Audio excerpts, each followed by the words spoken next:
Welcome to The Explainer. Today, we're going to crack the code on a problem that, let's be honest, we've all faced. How do you know for sure if your math is right? You know that feeling, right?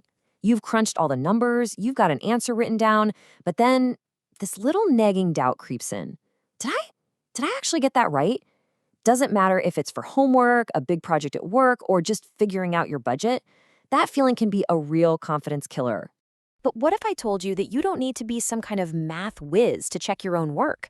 Today, we're opening up the Math Detectives Toolkit. Seriously, we're going to arm you with two simple but incredibly powerful techniques so you can check any calculation and just know it's correct. Okay, let's dive in. So our first tool is all about getting a quick read on the situation. It's a fantastic four-step method for coming up with a reliable estimate. This gives you a ballpark figure, so you can see if your super detailed calculation is even in the right neighborhood. Okay, here's our first case file. Now, if you try to solve this thing in your head, you're just asking for a headache. But here's the secret. Being a math detective isn't about solving it in your head.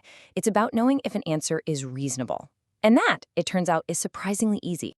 Step one is to simplify our clues. We're going to take each of these numbers and just round them to make them way, way easier to handle. So, 213, let's just call it a nice, clean 200. And 3.97, that is super close to 4. And 19, yeah, 20 is perfect for what we're doing. Okay, now that we have these much friendlier numbers, we can do a quick mental calculation. That's step two. So, 200 times 4 is 800. And 800 divided by 20? Well, that's just 40. There it is. That's our rough sketch of the answer. Now for step three, we bring in the heavy machinery. Our trusty calculator. We perform the precise calculation to get the hard evidence. 213 times 3.97 divided by 19 gives us an exact answer of 44.5. And now for the final and most important step. This is the moment of truth. We take our estimate and we compare it with the accurate answer. And just look at that. This shows you exactly why this method is so powerful. Our quick and dirty estimate was 40. The precise answer is 44.5. They're super close. This gives us a really strong feeling that our calculation is correct. Think about it. If our estimate was something like 400, we'd know instantly that we messed up somewhere and needed to go back. So estimation gets us in the ballpark, which is great. But what about when we need to be absolutely, positively, 100% certain? Well, for that, we turn to our second tool, the elegant art of working backwards. To work backwards, all you need to know is this key concept, the inverse operation. It sounds a little formal, I know, but it's just a fancy way of saying the opposite. For pretty much every action in math, there's an equal and opposite action that can undo it. The easiest example is addition. If you add 5 to a number, how do you get back to where you started? You subtract 5, right?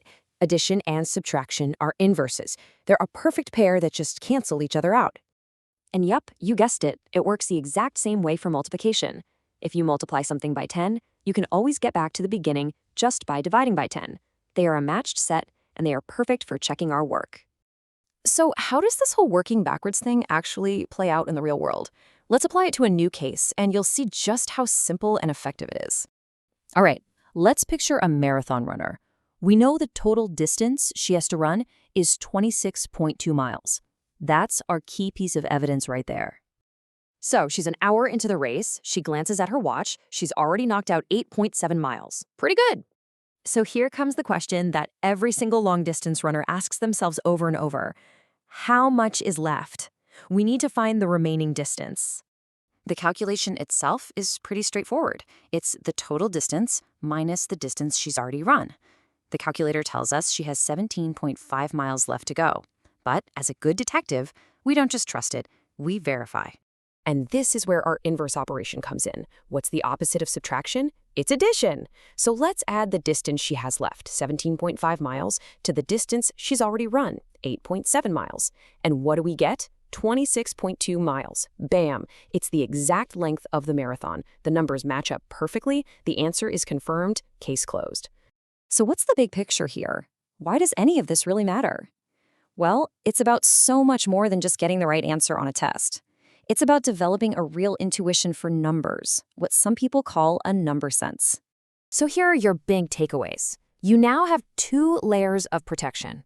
First, you estimate to make sure you're in the right ballpark.